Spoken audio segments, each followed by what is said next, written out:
It was just before World War II. We were the only family in our New York town that didn't own a car.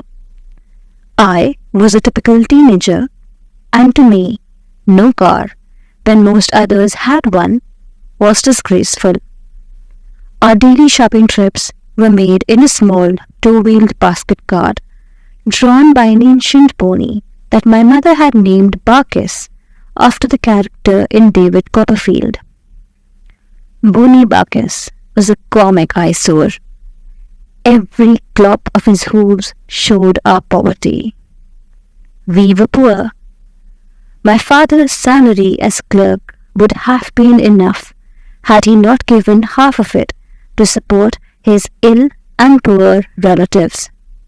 Even our house was mortgaged. Mother consoled the family by saying, "If you have character, you have the better part of wealth."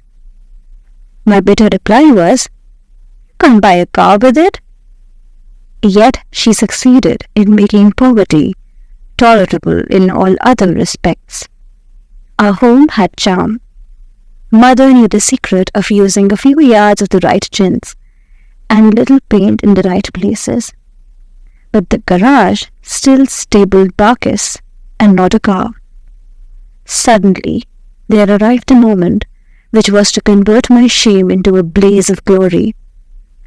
For weeks, a new Buick Roadmaster had stood in the window of the biggest store on Main Street. Now, on the final celebration night of the country fair, it was to be ruffled off.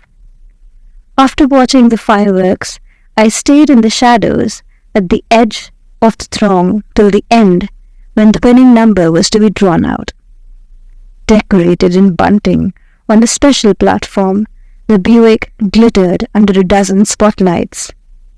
The crowd held its breath as the mayor reached into the glass bowl for the lucky ticket.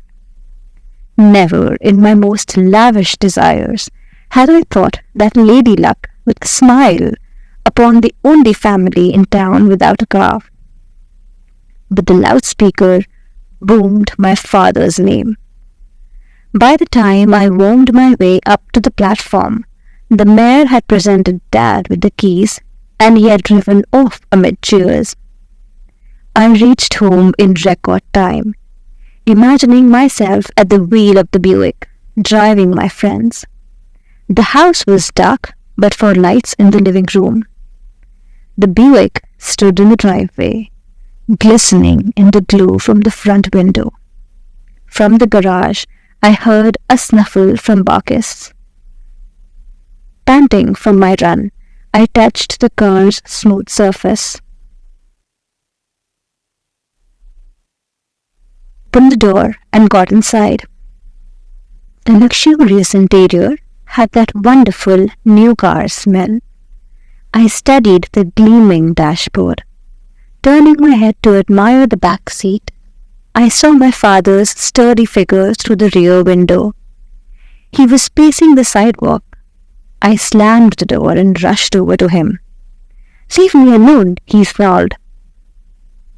I was taken aback. I could not have been more hurt. Shocked, I went into the house. Mother met me in the living room. "Don't be upset," she said. "Your father is struggling with an ethical problem. We'll have to wait until he finds the right answer." What's unethical about winning a Buick? The car may not be ours after all. There's a question. I shouted wildly. How can there be a question? It was announced downtown over the loudspeaker. "Come here, son." On the table under the lamp were two raffle tickets, number 348 and 349. The winning number was 348. "Do you see the difference between the two?" Mother asked. I looked carefully. "The only difference I can see is that 348 won." "Hold 348 to the light and look hard."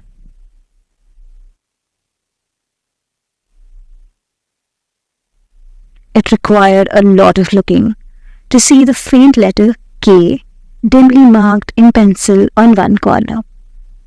Do you see the K? Just barely. It stands for Kendrick. Jim Kendrick, Dad's boss? Yes, she explained. My father had asked Jim if he wanted to buy a ticket. Jim had mumbled, "Why not?"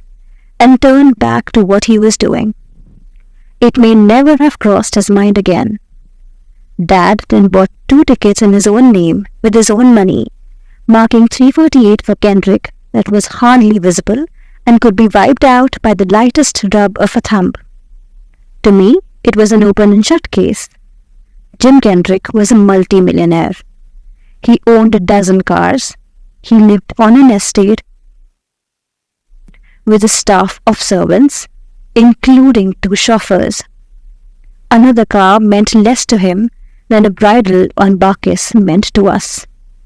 I argued, "Dad's got to keep it. I know he'll do what's right." Mother said calmly. At last we heard Dad's step on the front porch.